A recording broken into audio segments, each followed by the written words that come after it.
All right, students, let's start our lecture. Good morning. Last lecture mein we have seen that what is web service, how we can create web service, and how we can interact with the web service with the help of web application, that is a website, right? So these were the things which we have seen within last lecture. Now, what was the significance of web service? That if you want to retrieve some data, or if you want to access some data which is present on some another company's database server, right? Then at that time we can use web service as a mediator through which we can access those data from the database server. So this was the significance of web service. Now let's continue further. So today we will see the topic that is 5.6 of the syllabus, that is error handling, right? Now according to the syllabus, you need to learn error handling, which is page level error handling, and application level error handling, which is specific to ASP.NET. But along with that, you also need to learn unstructured exception handling and structured exception handling, which we have already studied in VB.NET, right? So these are the different topics which we need to cover in this topic, that is 5.6 error handling. So first of all, we will start with the topic that is page level error handling. We have already seen that there is an attribute called error page, right, in the page directive, right? Again, I repeat, we have already seen that there is an attribute, or we can say it is a property. The name of the property is error page in the directive, or you will also get this property within the property window if you will select the web page at design time, right? So within this error page attribute, what you need to do, you need to specify the page, or more precise, we can say that you need to specify the path and the name of the page which you want to display to the user when any error occur for that particular web page, right अगर आपको अपना खुद का error page दिखाना है user को, you want to redirect the user to some error page that is defined by the developer itself, right? तो हम उस वक्त पेज लेवल एरर हैंडलिंग में एरर पेज जो एट्रीब्यूट है पेज के ऊपर, उसका हम यूज कर सकते हैं, right? So what will be the scenario? For example, एक पेज रन हो रहा है और उसके ऊपर एरर अकर होती है, राइट? सो वो क्या करेगा, ASP.NET का खुद का जो एरर पेज है वो नहीं देगा. If we have set page error page within error page attribute, अगर हमने एरर पेज एट्रीब्यूट में या फिर एरर पेज प्रॉपर्टी में कोई भी एरर पेज सेट किया है, तो वो ASP.NET का खुद का पेज रिटर्न नहीं करेगा, लेकिन हमारा दिया हुआ जो एरर पेज होगा वो रिटर्न करेगा. अब अगर हम ऐसा करेंगे तो बेनिफिट क्या होगा? हमें भी पता है कि जब भी कोई ASP.NET का पेज हम दिखाते हैं यूजर को, राइट, तो उसके ऊपर बहुत सारी ऐसी इंफॉर्मेशन है जो एंड यूजर को तो पता ही नहीं चलेगी, बिकॉज वो terminologies will be related to ASP.NET, right? So end user को वो पता ही नहीं चलेगा, और इतना सारा लिखा हुआ आता है that and user will gate confused. It's better हम एंड यूजर को क्या कर सकते हैं, एक सिंपल एक हम एरर पेज डेवलप कर सकते हैं. वो HTML पेज भी हो सकता है. It is not necessary that we need to create ASPX page, right? हम HTML पेज भी क्रिएट कर सकते हैं. उसके ऊपर सिंपल हम लिख सकते हैं that an exception occur, an error अकर, और मोर प्रिसाइज अगर हमें यूजर को नहीं दिखाना है कि एरर अकर हुई है, राइट, तो हम क्या कर सकते हैं, we can tell to the we can show the message to the user that, for example, something went wrong, or this page is under construction, or this page is not responding, right? हम इस हिसाब से भी user को error message provide कर सकते हैं if we will design our own error page, right? अगर हम हमारा खुद का एरर पेज डिजाइन करेंगे, राइट, सो ये भी हम कर सकते हैं, right? And it is possible at page level. Means आपको जितने पेजेस के ऊपर ऐसे खुद के एरर पेजेस स्पेसिफाई करने हैं, तो वो सारे पेजेस के ऊपर आपको ये एरर पेज एट्रीब्यूट सेट करना पड़ेगा, राइट? अगर आप पेज लेवल एरर हैंडलिंग करना चाहते हो तो, right? See over here example is given. It is specific to the @page directive, right? @page directive में हमें पता है कि बहुत सारे एट्रीब्यूट्स है, but along with that you can set error page attribute, जहां पे आप वो एरर पेज स्पेसिफाई करोगे जो आपको दिखाना है यूजर को अगर ये पर्टिकुलर वेब फॉर्म के ऊपर कोई एरर आती है तो यहाँ पे एरर पेज का नेम है दैट इज pageerror.html, राइट। वो एरर पेजेस नाम का फोल्डर होगा which will be present in web test folder, right. So ये जो एरर पेज है वो यूजर को दिखाई देगा अगर हमारे पेज के ऊपर कोई भी एरर आती है तो which is unhandled exception, right, specific to unhandled exception. मतलब वो यूजर को ये पर्टिकुलर HTML पेज के ऊपर ही डायरेक्टली रीडायरेक्ट करके दे देगा, वो कोई भी ASP.NET का एरर पेज नहीं देगा यूजर को, right? So students, this is all about page level error handling, right?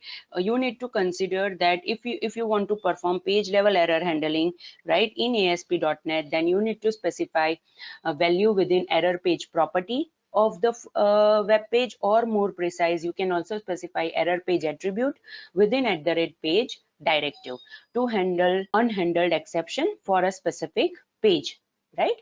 Now another is application level error handling, right?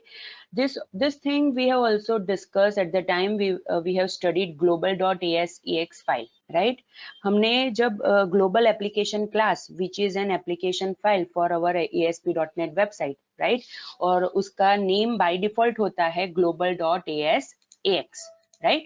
So जब हमने ये global.asex file पढ़ी थी, that time we have seen that there are 5 default events which we will get जब ये file create होती है, that is application start, application end, application error, session start and session end, right? So these were the events कि हमें global.asex file में मिलेगी by default जब भी ये फाइल क्रिएट होगी तो उसके अंदर जो वो एप्लीकेशन एरर नाम की जो इवेंट है, right, we can use that event if we want to perform application level error handling. Again I repeat, अगर हमें application level error handling करना है, right, तो हम क्या कर सकते हैं, global.asex फाइल के अंदर जो भी application underscore error नाम की जो event है उसके अंदर हम कोड लिख सकते हैं, right? What we can specify, right? ये कोड कब रन होगा, code that runs when an unhandled error occurs. ऐसी कोई एरर जो पेज के ऊपर हैंडल नहीं हुई है, राइट, और हमें उसको ग्लोबली हैंडल करनी है, उस वक्त ये पर्टिकुलर इवेंट एग्जीक्यूट होगी, राइट। सो इवेंट के अंदर हमने क्या लिखा है, हमने सर्वर ऑब्जेक्ट का यूज करके उसकी गेट लास्ट एरर जो मेथड है उसका यूज किया है। हमने जब सर्वर ऑब्जेक्ट पढ़ा था, we have seen response object, request object and server object, right. So जब हमने सर्वर ऑब्जेक्ट पढ़ा था तब उसके अंदर हमने देखा था that there is an method, there is a method that is get last error, और get last error as the name says वो क्या रिटर्न करेगा, it will return the information related to the error, or more precise, it will return the information related to the last error that has occurred within our application, right?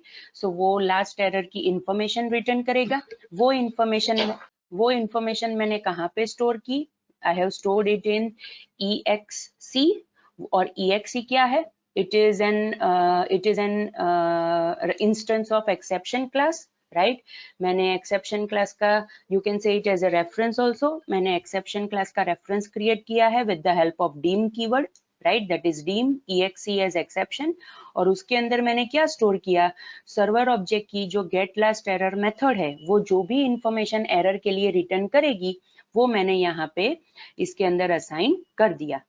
After that I have checked within if condition, if condition में मैंने क्या check किया, मैंने exe object का use किया, उसकी जो message property है उसका यूज किया, और उसके साथ मैंने कंटेन्स मेथड है वो फायर की। कंटेन्स मेथड में मुझे क्या फाइंड करना है, no catch, right. Again I repeat, contains method का यूज करके मुझे क्या फाइंड करना है, no catch. It means exe जो ऑब्जेक्ट है वो जो मैसेज रिटर्न करेगा वो मैसेज के अंदर नो कैच है कि नहीं है, ये मुझे फाइंड करना है। नो कैच होगा, इट मीन्स कि ये एरर को कैच करने की, मतलब कैच करने की जरूरत नहीं है, राइट। सो वो क्या करेगा, वो डायरेक्टली देन के बाद हमने लिखा है रिटर्न, मतलब वो ये पर्टिकुलर जो इवेंट है उसमें से रिटर्न हो जाएगा, राइट। बट अगर नो कैच नहीं है, राइट, अगेन आई रिपीट, अगर नो कैच नहीं है, इट मीन्स के हमें यहाँ से रिटर्न करने की जरूरत नहीं है, तो ऑब्वियसली ये रिटर्न स्टेटमेंट नहीं एग्जीक्यूट होगा, right. So return statement execute नहीं होगा तो ये स्टेटमेंट ऑब्वियसली एग्जीक्यूट होगा, that is server dot transfer error dot ASPX। Server object की ट्रांसफर मेथड का यूज करके we will redirect the user to error dot ASPX page. Now what will be the scenario? यहाँ पे scenario क्या होगा? हमने देखा था कि जब भी हम ट्रांसफर मेथड का यूज करते हैं, राइट, सो ट्रांसफर मेथड दूसरे पेज के ऊपर तो रीडायरेक्ट करेगा, लेकिन जब हम URL के अंदर देखेंगे तो URL के अंदर हमें ये एरर डॉट ASPX पेज नहीं मिलेगा, हमें जो उसका ओरिजिनल पेज था जिसके ऊपर एरर अकर हुई थी उसी पेज का नेम मिलेगा। It means user will not able to know कि हमने उसको एरर डॉट ASPX पेज के ऊपर रीडायरेक्ट कर दिया है, राइट, बिकॉज यूजर को तो URL में अपना खुद का ही पेज का नेम दिखाई देगा।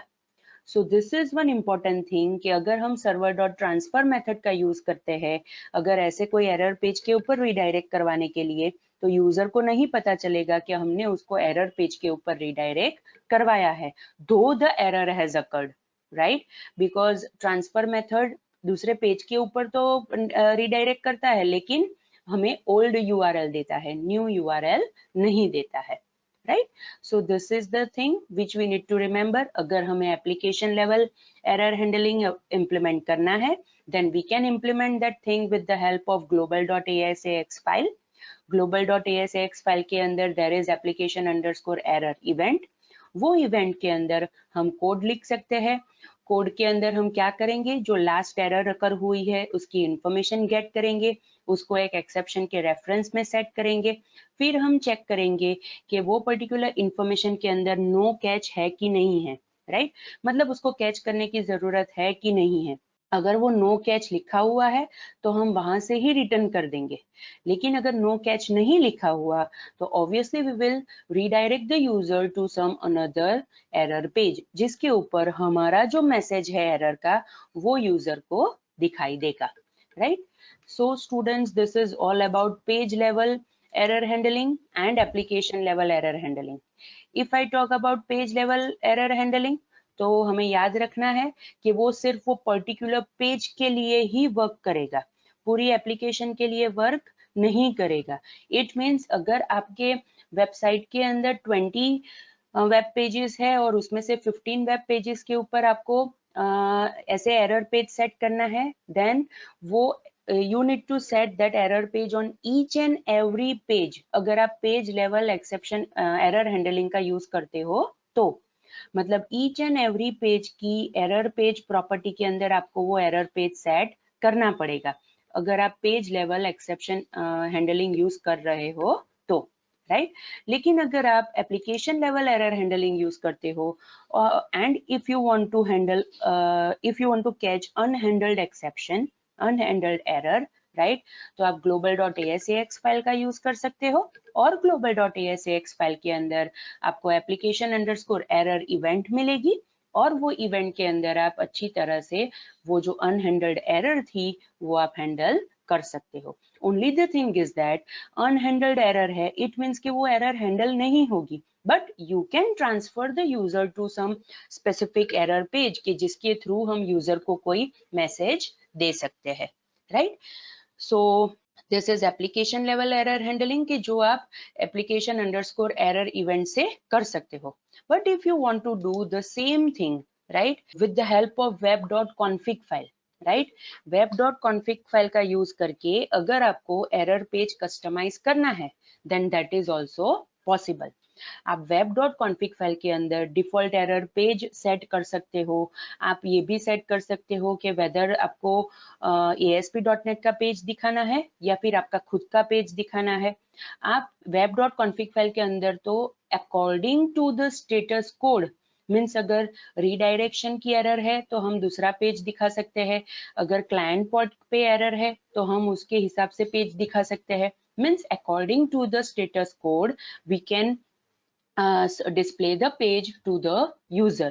और status code क्या है ये तो हमने पहले फर्स्ट यूनिट में पढ़ा था, राइट, कि अगर हम सर्वर के साथ कोई भी कम्युनिकेशन करते हैं और सर्वर को हमें जो रिस्पॉन्स देता है उसके अंदर ये स्टेटस कोड होता है, राइट.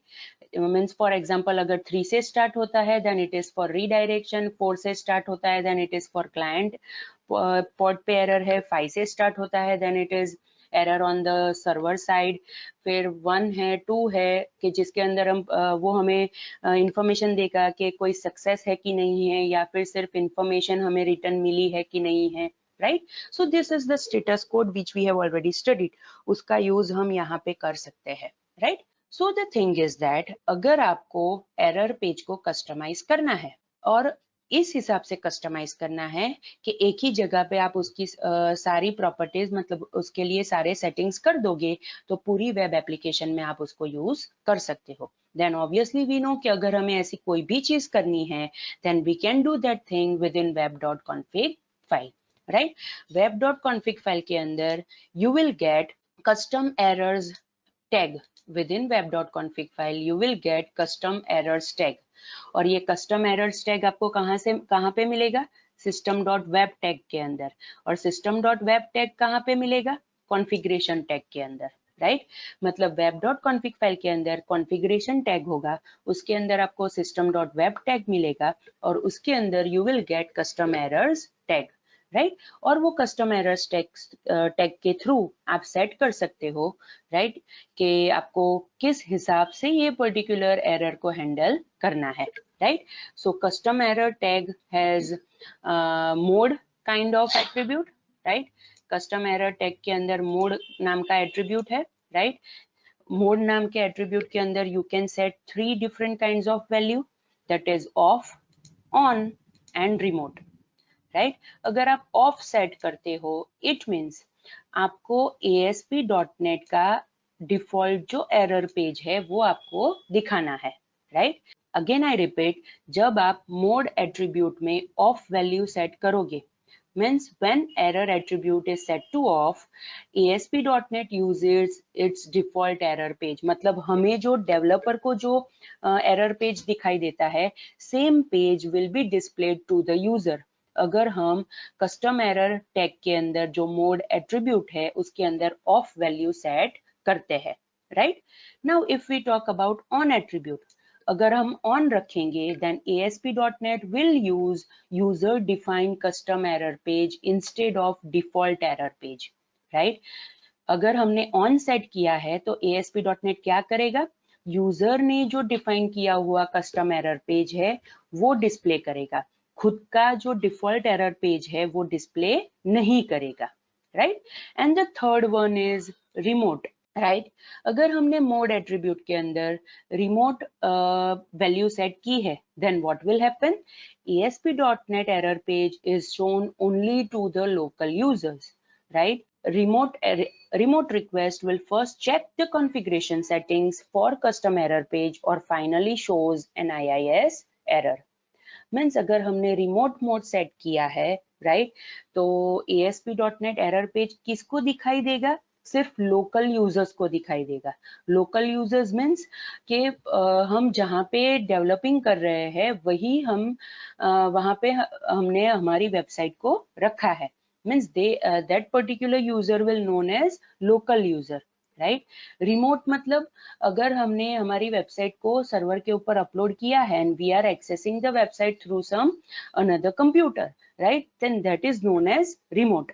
इट मीन्स अगर लोकल यूजर है तो ASP.NET उसको एरर पेज देगा, लेकिन अगर वो रिमोट यूजर है मीन्स कहीं और से उसने एक्सेस किया है तो पहले वो web.config फाइल के अंदर कॉन्फ़िगरेशन सेटिंग्स जो होंगे वो चेक करेगा, राइट. और चेक करने के बाद अगर उसको प्रॉपर कॉन्फ़िगरेशन सेटिंग्स नहीं मिल रहे हैं तो वो क्या करेगा? IIS सर्वर की जो खुद की एरर होगी वो उसको डिस्प्ले करके दे देगा, right. So over here you need to consider कि अगर आपको web.config फाइल के अंदर एरर पेज को कस्टमाइज करना है then you need to use custom errors tag, right, and within custom errors tag there is a mode attribute, और mode attribute के अंदर आप ये 3 वैल्यूज में से कोई भी एक वैल्यू सेट कर सकते हो, राइट। यहाँ पे ऑफ सेट किया है, इट मीन्स कि हम जो ASP.NET का खुद का जो डिफॉल्ट एरर पेज है वो यूजर को दिखाई देगा। लेकिन अगर हमें दूसरे मोड सेट करने हैं, right, then here is an examples, right. Custom error tag के अंदर मोड एट्रीब्यूट के अंदर मैंने रिमोट सेट किया है, राइट। सो अगर मैं रिमोट सेट करूंगी तो मैं डिफॉल्ट रीडायरेक्ट दूसरा एक एट्रीब्यूट है वो मैं सेट करूंगी, और उसके अंदर मैं एरर पेज सेट करूंगी जो मुझे यूजर को डिस्प्ले करना है, राइट। मीन्स अगर लोकल यूजर्स है, राइट, तो उसको ये पर्टिकुलर जो error.html पेज होगा वो दिखाई देगा। अगर वो रिमोट यूजर है तो अगर उसके लिए दूसरे कोई कॉन्फ़िगरेशन सेट किए हैं, then according to that the user will get the response, right. Another thing is, ये दूसरा एग्जांपल है जिसके अंदर कस्टम एरर जो टैग है मोड एट्रीब्यूट के अंदर ऑन सेट किया है, राइट। ऑन सेट करेंगे तो ऑब्वियसली हम उसके अंदर एरर पेज सेट कर सकते हैं। तो मैंने डिफॉल्ट रीडायरेक्ट एक app error.html पेज के ऊपर सेट किया है, right. And along with that मैंने ये भी सेट किया है, that is I have set explicitly कि अगर स्टेटस कोड रिस्पॉन्स का स्टेटस कोड 404 है, राइट, तो मुझे ये पर्टिकुलर एरर पेज यूजर को डिस्प्ले करना है। और ये मैंने कैसे किया, मैंने कस्टम एरर जो टैग था उसके अंदर दूसरा एक टैग डिफाइन किया, दैट इज एरर। एरर में मैंने पहले चेक किया कि स्टेटस कोड क्या है। इफ इट इज 404 तो मैंने रीडायरेक्ट एट्रीब्यूट के अंदर 404.html जो पेज है वो मैंने सेट कर दिया, right. So this is how कि आप कैसे डिफॉल्ट एरर पेज सेट कर सकते हो। And along with that you can also set कि अगर पर्टिकुलर स्टेटस कोड के ऊपर आपको कोई यूजर को डिफरेंट एरर पेज डिस्प्ले करना है या फिर डिफरेंट पेज डिस्प्ले करना है, right. So at that time you can also use error tag with in custom error tag. आप देख सकते हो कि यहाँ पे ये जो कस्टम एरर टैग है वो हमने स्टार्ट किया है और यहाँ पे एंड किया है, right, means this error tag is present within custom error tag, right. So this is the thing which you need to remember, right. और हमें पता है कि अगर हम web.config फाइल के अंदर कोई भी सेटिंग्स करेंगे तो वो पूरी एप्लीकेशन के लिए होगा। मीन्स यू कैन से कि अगर आप application level error handling implement करते हो then you can implement with 2 different ways. Either आप क्या कर सकते हो, आप ये जो कस्टम एरर जो टैग है उसका यूज कर सकते हो, या फिर आप जो वो हमने डिस्कस किया दैट इज global.asax फाइल के अंदर एप्लीकेशन एरर की जो इवेंट है उसका भी आप यूज कर सकते हो। Means there are 2 different ways how you can handle the error at application level, right. One is global.asax file and within that application underscore error event, and second is within web.config file you can customize error page with the help of custom errors tag, and within that there is a mode attribute और वो particular mode attribute के अंदर आप different values set कर सकते हो, that is off, on, remote। और अगर आप ऑन सेट करते हो then according to some status code भी आप डिफरेंट एरर पेजेस को वहां पे स्पेसिफाई कर सकते हो, right. So students, this is all about page level error handling and application level error handling, right. Now we will move on to exception handling, within which we already know there are 2 types of exception handling, that is unstructured exception handling and structured exception handling, right. Now what are exceptions? Exceptions are runtime errors which are raised when program is running, right. Obviously हमें पता है कि जब भी कोई हम application को execute कर रहे हैं और उस वक्त कोई भी एरर अकर होती है वी से इट एज एन एक्सेप्शन। और अगर हमें ऐसी कोई एक्सेप्शन को हैंडल करना है then there are 2 different ways कि हम कैसे उसको हैंडल कर सकते हैं। First is unstructured exception handling and second is structured exception handling, right. Now, if we talk about unstructured exception handling, then this is the syntax as you already know, right. That is on error, right, and there are many different values which we can set। मतलब हमें अगर लगता है कि ये particular statement के बाद से एरर अकर हो सकती है, तो हम वहां पे ये ऑन एरर जो अनस्ट्रक्चर्ड एक्सेप्शन हैंडलिंग का जो स्टेटमेंट है वो हम वहां पे लिख सकते हैं. That is on error. If I write go to, right, if I write on error go to, तो मुझे वहां पे स्पेसिफाई करना पड़ेगा इधर लाइन नंबर, लेबल, या फिर मैं 0 भी सेट कर सकती हूँ और -1 भी सेट कर सकती हूँ, राइट. और मैं इसके साथ ये भी सेट कर सकती हूँ, that is on error resume next और on error resume to some line number, right. So अगर मैं सेट करती हूँ on error go to 10, it means अगर कोई एरर अकर होती है तो वो डायरेक्टली लाइन नंबर 10 के ऊपर जंप करेगा. If I set on error ERR, on error go to ERR message, मतलब वो फाइंड करेगा हमारे कोड के अंदर के ERR मैसेज नाम का लेबल कहाँ पे लिखा हुआ है, राइट. और वो डायरेक्टली वो पर्टिकुलर लेबल के ऊपर जंप करेगा. अगर मैं लिखती हूँ ऑन एरर रिज्यूम नेक्स्ट, उसका मीनिंग होगा कि अगर कोई एरर अकर होती है तो उसके नेक्स्ट स्टेटमेंट से हमें हमारा एग्जीक्यूशन रिज्यूम करना है, right. And if I write on error resume some line number or on error resume some label, तो वो particular line number या फिर वो particular label के ऊपर जाके वो हमारा जो प्रोग्राम का एग्जीक्यूशन है वो रिज्यूम करेगा. And if I specify on error go to 0 or on error go to -1, right, these are the two values which we can use if we want to turn off the exception handling. अगर हमें exception को handle नहीं करना है, we want to turn off exception handling, then we can specify on error go to 0 or we can specify on error go to -1, right. So these are we can use this statement to handle the exceptions, right. And this technique or this concept is known as unstructured exception handling. Why it is known as unstructured exception handling? Because there is no particular structure in this way of handling the exception. वो कहीं से भी कहीं कोई भी line number के ऊपर, कोई भी लेबल के ऊपर या फिर नेक्स्ट लाइन के ऊपर वो जंप कर देता है, राइट. कोई भी स्पेसिफिक सीक्वेंस नहीं है कि ये पर्टिकुलर सीक्वेंस में ही वो वर्क करेगा. That's why it is known as unstructured exception handling. हमने कोई भी पर्टिकुलर स्ट्रक्चर नहीं दिया है, right. So this is one way कि हम कैसे एक्सेप्शन को हैंडल कर सकते हैं, right. Now again with exception handling we get one object that is ERR object, right. ये भी हमने already पढ़ा हुआ है. Now what is the significance of ERR object? हमें पता है कि ERR object will return the information related to the error that has occurred, right.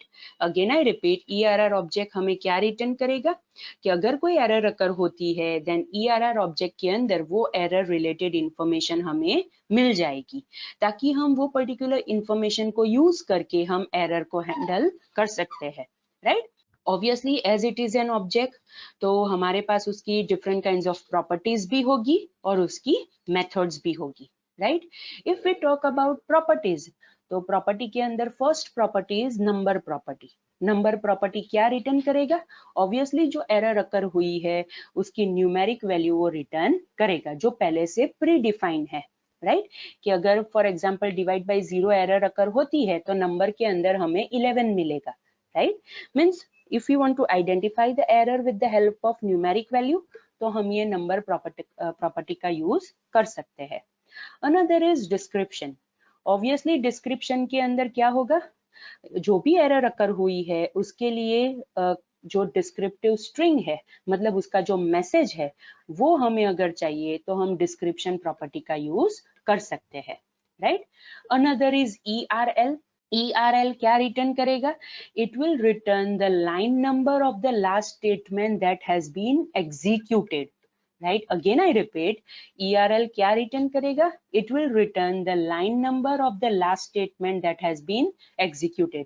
मतलब एरर अकर होने से पहले जो लास्ट स्टेटमेंट एग्जीक्यूट हुआ है वो पर्टिकुलर लास्ट स्टेटमेंट का लाइन नंबर ये ERL प्रॉपर्टी रिटर्न करेगी, right. Now these three properties, that is help file, source and help context, right. ये जो 3 प्रॉपर्टीज है वो आप यूजर को अगर कोई हेल्प प्रोवाइड करना चाहते हो तो उसके लिए आप यूज कर सकते हो।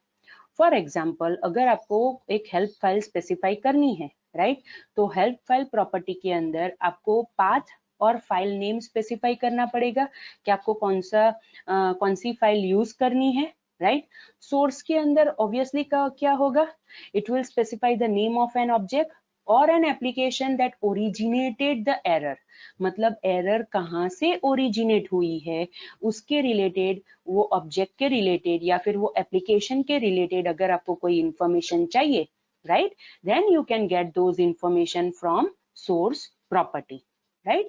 And the another property is help context. Help context के अंदर क्या होगा, it will be having a context ID of the topic, और वो टॉपिक कहाँ पे होगा, it will be in the help file. Means अगर हमने ये हेल्प फाइल के अंदर कोई एक हेल्प फाइल स्पेसिफाई की है, राइट, और वो पर्टिकुलर हेल्प फाइल के अंदर हमें पर्टिकुलर टॉपिक के ऊपर डायरेक्टली जंप करना है, तो हमें उसका कॉन्टेक्स्ट आईडी अगर पता होगा तो हम ये हेल्प कॉन्टेक्स्ट प्रॉपर्टी के अंदर वो कॉन्टेक्स्ट आईडी सेट कर देंगे, ताकि जब भी ऐसी कोई एरर अकर हो जिसके अंदर ये हेल्प फाइल हमें दिखानी है तो वो डायरेक्टली वो पर्टिकुलर टॉपिक दिखाई देगा यूजर को, उसको खुद को वो टॉपिक सर्च नहीं करना पड़ेगा, right. So this is the scenario कि अगर आप ERR ऑब्जेक्ट का यूज करते हो तो आपको ये सारी प्रॉपर्टीज मिलेगी, राइट, और वो प्रॉपर्टीज का यूज करके आप डिफरेंट काइंड्स ऑफ सेटिंग्स कर सकते हो या फिर डिफरेंट काइंड्स ऑफ इंफॉर्मेशन आप रिट्राइव कर सकते हो, right. Alright, and as I have said कि अगर प्रॉपर्टीज है, मेथड ऑब्जेक्ट है तो उसकी प्रॉपर्टीज होगी एंड मेथड्स होगी। Now there are 2 methods, first is clear and second is raise. Clear as the name says, वो ERR ऑब्जेक्ट के अंदर जो भी इंफॉर्मेशन होंगी, जो भी सेटिंग्स किए होंगे वो उसको क्लियर कर देगा ताकि हम दूसरी एरर के लिए उसको यूज कर पाए। And the second method is raise.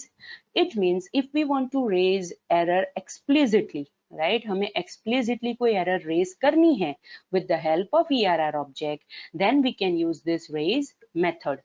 Raise method क्या करेगा, हमें error raise करके दे देगा, right? So students, here is an example, right? Unstructured exception handling का यहाँ पे क्या किया है, first we have declared 2 variables, that is n1 and n2, which are of integer data type, right? After that I have specified on error go to ERR message. ERR message is the label, right? मतलब जब भी कोई error अकर होगी उसको कहाँ पे jump करना है, it has to jump on ERR message label जो मैंने यहाँ पे स्पेसिफाई किया है, right?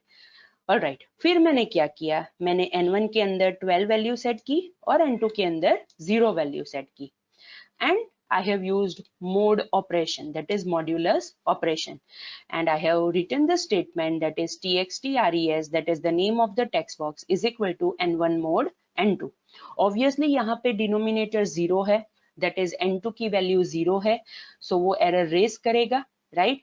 ये स्टेटमेंट जो हमने लिखा है that is n1 mod n2 will raise an error, और हमने यहाँ पे स्पेसिफाई किया है कि जब भी कोई एरर अकर होगी उसको कहाँ पे जंप करना है, उसको ERR मैसेज पे जंप करना है।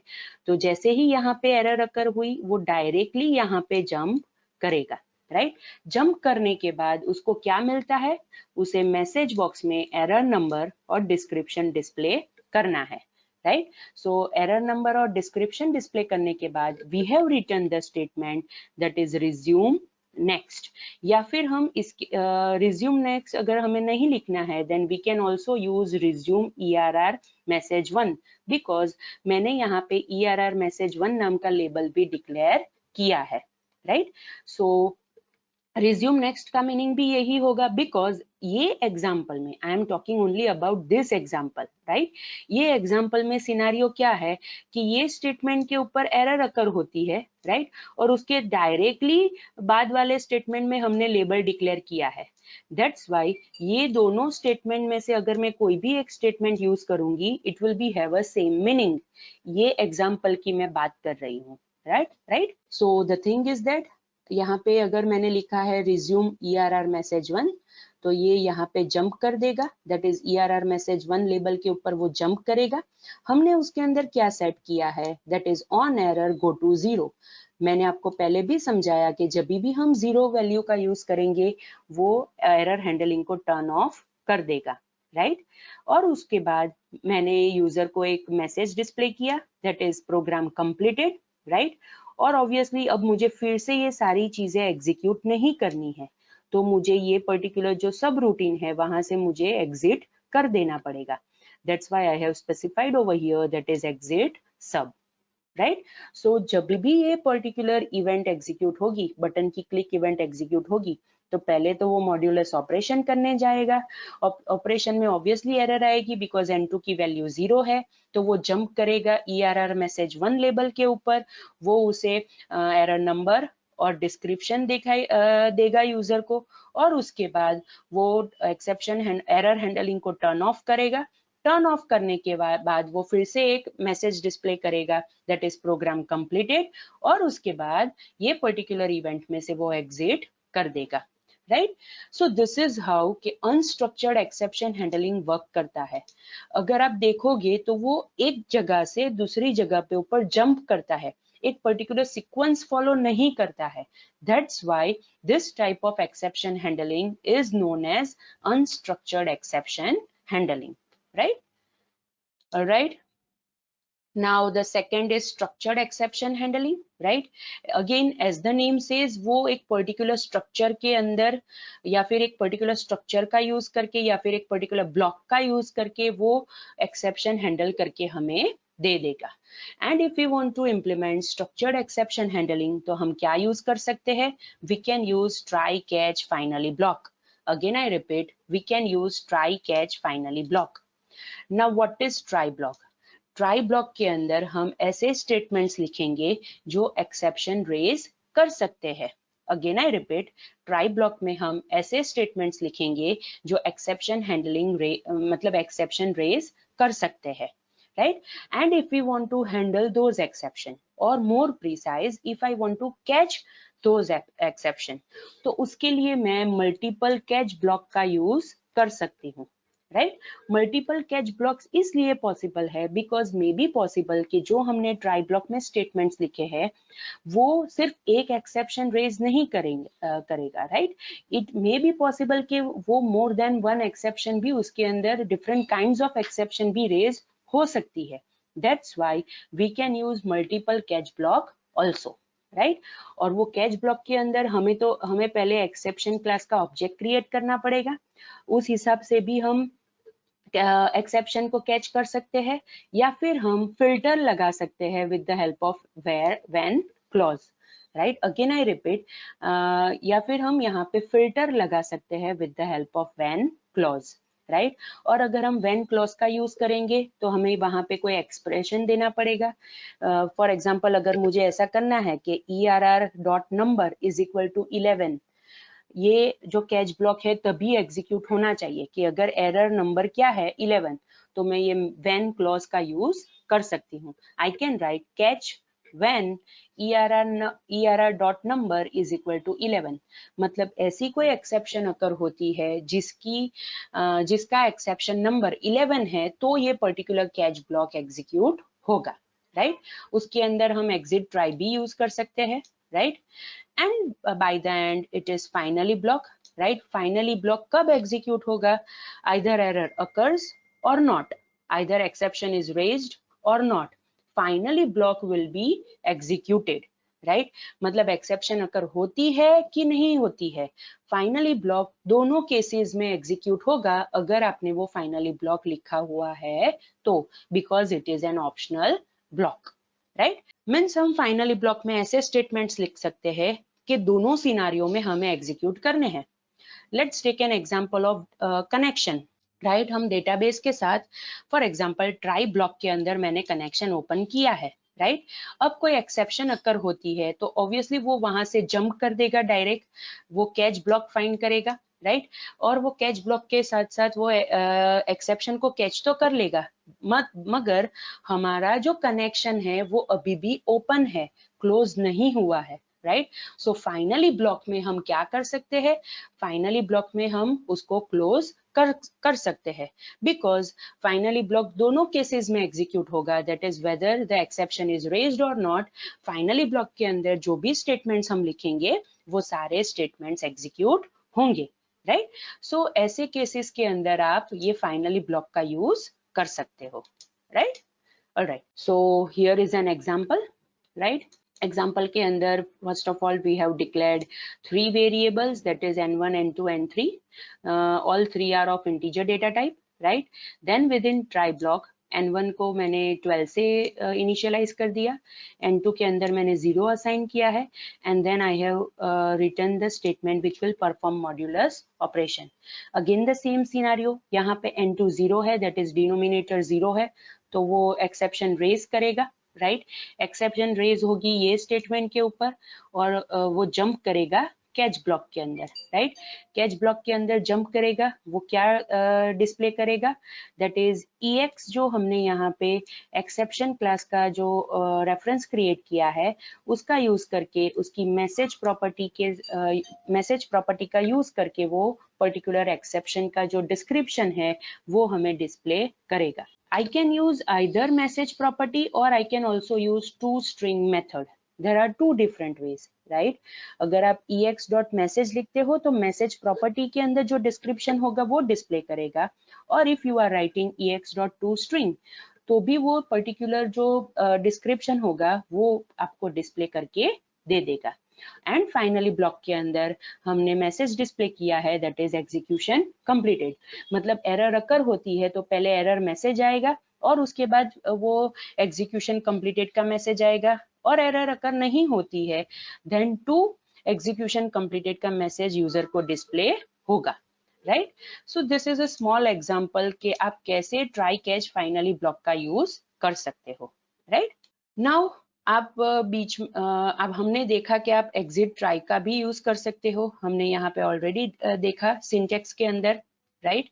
सो एग्जिट ट्राई के अंदर आप ट्राई कैच फाइनली ब्लॉक का जब भी आप यूज करते हो, राइट, तो आपको अगर बीच में से कहीं पर भी आपको एग्जिट करना है तो आप एग्जिट ट्राई का यूज कर सकते हो, right. So what will be the scenario, execution resume कहाँ से होगा, execution resumes with the code immediately following the end try statement. मतलब एंड ट्राई स्टेटमेंट के बाद जो भी कोड लिखा होगा वहां से वो एग्जीक्यूशन कंटिन्यू कर देगा, राइट। अब हमें पता है कि हम एक्सेप्शन को फिल्टर भी कर सकते हैं in catch block, right. Filter करना है इट मीन्स के according to the kind of exception हमें उसको हैंडल करना है। मीन्स अगर वो डिवाइड बाय 0 है तो उस हिसाब से हम एग्जीक्यूशन को सॉरी एक्सेप्शन को हैंडल करेंगे, अगर ओवरफ्लो एक्सेप्शन है तो हम उसको उस हिसाब से उसको हैंडल करेंगे, right. Means according to the kind of exception अगर हमें उसको हैंडल करना है तो हम एक्सेप्शन फिल्टरिंग जो कंसेप्ट है उसका यूज कर सकते हैं, right. Now exception filtering concept के अंदर हमें एक चीज ध्यान में रखनी है कि हम वहां पे पर्टिकुलर एक्सेप्शन क्लास का भी यूज कर सकते हैं। Now as you know that the base class of all the exception classes are system.exception class. Again I repeat, base class of all the exception classes is system.exception class. उसके अंदर वो system.exception class है वो दूसरे दो classes के अंदर inherit हुआ है, that is application exception and system exception. System exception means जो सिस्टम के अंदर दैट इज .NET फ्रेमवर्क के अंदर पहले से जो एक्सेप्शन के लिए डिफाइन सारी चीजें की हुई है वो, और एप्लीकेशन एक्सेप्शन मतलब एप्लीकेशन एक्सेप्शन क्लास का यूज करके हम यूजर डिफाइन एक्सेप्शन भी डिफाइन कर सकते हैं, right.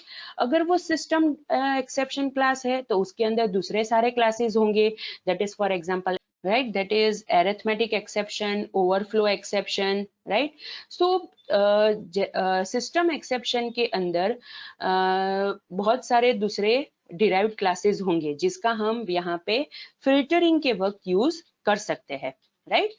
Now there are two ways, either we can filter with the help of specific class, right, or we can also filter with the help of when keyword.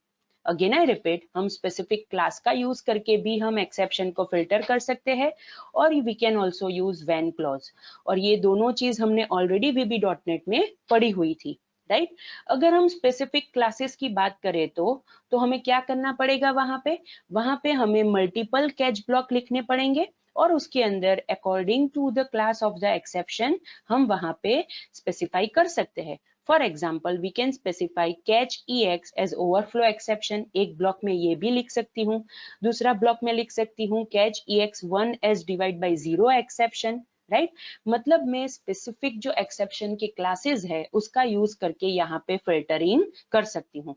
और general exception handler कौन सा होगा, that is an exception class which is a base class of all the exception classes, right. So वो जो general exception handler statement है वो हमें last में लिखना पड़ेगा, वरना क्या होगा, अगर हम उसको बीच में लिखेंगे या फिर पहले लिखेंगे तो स्पेसिफिक जो क्लास हमने यूज किया है दैट इज डिवाइड बाय 0 और ओवरफ्लो एक्सेप्शन, वो एग्जीक्यूट नहीं होगा, और डायरेक्टली वो जनरल एक्सेप्शन हैंडलर है वो जो पहले एग्जीक्यूट हो गया है वही उसको कैच कर देगा, राइट। सो अगर आपको जनरल एक्सेप्शन हैंडलर यूज करना है then it must be the last catch block within the series of all catch blocks, right.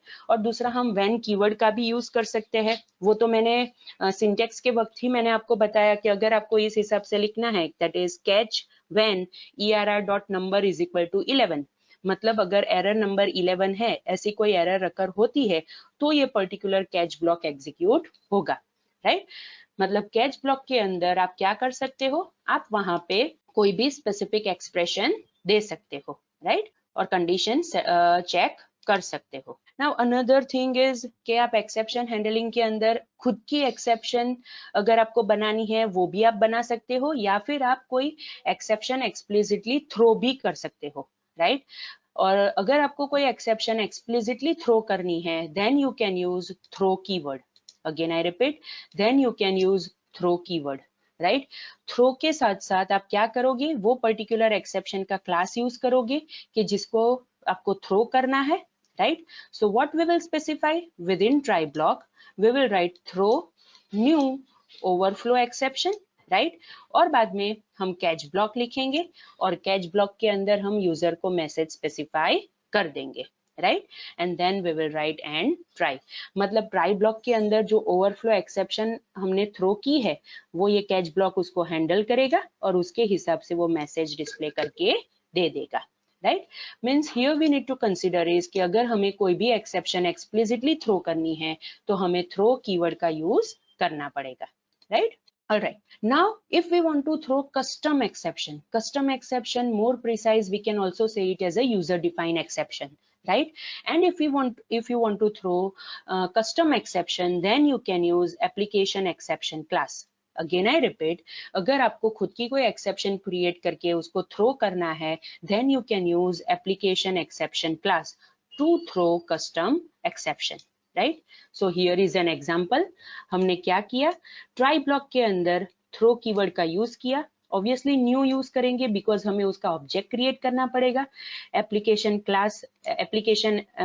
Exception class है उसका यूज किया, and with in that I have specified one message that this is new exception. मतलब यहाँ पे application exception class का use करके एक exception create हुई, वो एक्सेप्शन थ्रो कीवर्ड का यूज करके थ्रो हुई, जो भी एक्सेप्शन यहाँ से थ्रो हुई है वो ये कैच ब्लॉक उसको हैंडल करेगा, बिकॉज हमने जो जनरल एक्सेप्शन हैंडलर है that is exception class which is a base class of all the other exception classes, उसका हमने यहाँ पे यूज किया है ताकि वो ये जो कस्टमाइज एक्सेप्शन है उसको हैंडल कर पाए, राइट। और ये जो ex.message है उसके अंदर मैसेज कौन सा डिस्प्ले होगा, वो ये जो यूजर डिफाइंड मैसेज है वो डिस्प्ले करेगा, that is this is a new exception, right. वो ये मैसेज हमें डिस्प्ले करके देगा बिकॉज हमने एक्सेप्शन क्रिएशन टाइम के अंदर हमने जो मैसेज दिया था वो हमारा खुद का मैसेज था, right. Now the thing is that अगर आपको एक्सेप्शन हैंडलिंग वैलिडेशन के लिए यूज करना है then that also you can use. So यहाँ पे एक एग्जाम्पल दिया है कि आप कैसे एप्लीकेशन एक्सेप्शन क्लास का यूज कर सकते हो for validation purpose, right. So try block के अंदर मैंने एक इफ कंडीशन लिखी है, that is if txt_no1 dot text is empty, right. अगर txt_no1 के अंदर कोई भी वैल्यू नहीं है, राइट, तो वो क्या करेगा, एप्लीकेशन एक्सेप्शन क्लास का यूज करके वो एक एक्सेप्शन थ्रो करेगा। और उसके अंदर हमने एरर मैसेज क्या स्पेसिफाई किया है, that is exception please enter a string. मतलब एक एक्सेप्शन क्रिएट हुई, उसके अंदर मैसेज आएगा exception please enter a string. वो एक्सेप्शन क्रिएट होने के बाद न्यू कीवर्ड से उसका ऑब्जेक्ट क्रिएट होने के बाद वो थ्रो कीवर्ड का यूज करके थ्रो होगा, राइट। और वो कहाँ पे जाएगा, कैच ब्लॉक में जाएगा। कैच ब्लॉक में हमने जनरल एक्सेप्शन हैंडलर का यूज किया है, सो वो उसको हैंडल कर देगा और वो मैसेज डिस्प्ले करेगा, that is exception please enter a string, right. लेकिन अगर यहाँ पे ये कंडीशन सेटिस्फाई नहीं होती है, इट मीन्स txt_no1 के अंदर वैल्यू है, तो वो क्या करेगा, वो एल्स ब्लॉक में जाएगा। एल्स ब्लॉक के अंदर हमने MSG बॉक्स का यूज करके जो वैल्यू यूजर ने एंटर की है वो हमें उसको डिस्प्ले करके दे दी है, right? That is, I have specified the statement that is you entered and I have concatenated the value which is present in txt_no1 text box, right? So students, this is also the way कि आप कैसे validation perform कर सकते हो अगर आपको coding through उसको handle करना है, right? And it is possible with the help of application exception class.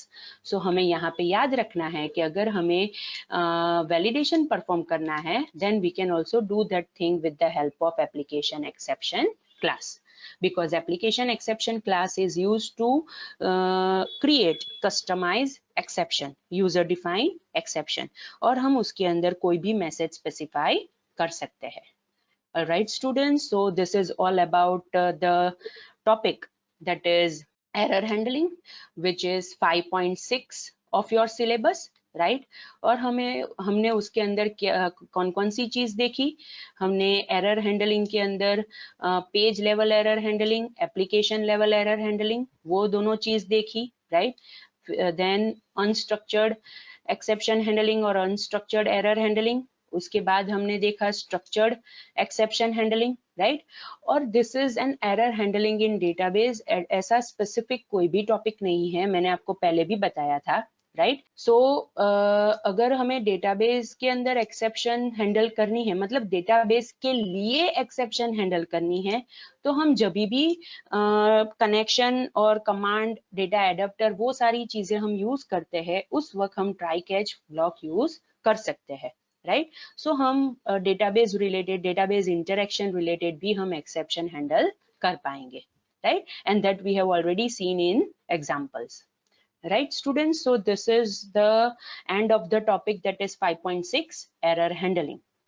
So आज के लिए लेक्चर का जो डिस्कशन था वो कंप्लीट होता है यहाँ पे। अगर आपको कोई डाउट है तो मुझे पूछ सकते हो, right? Else we will end our lecture over here.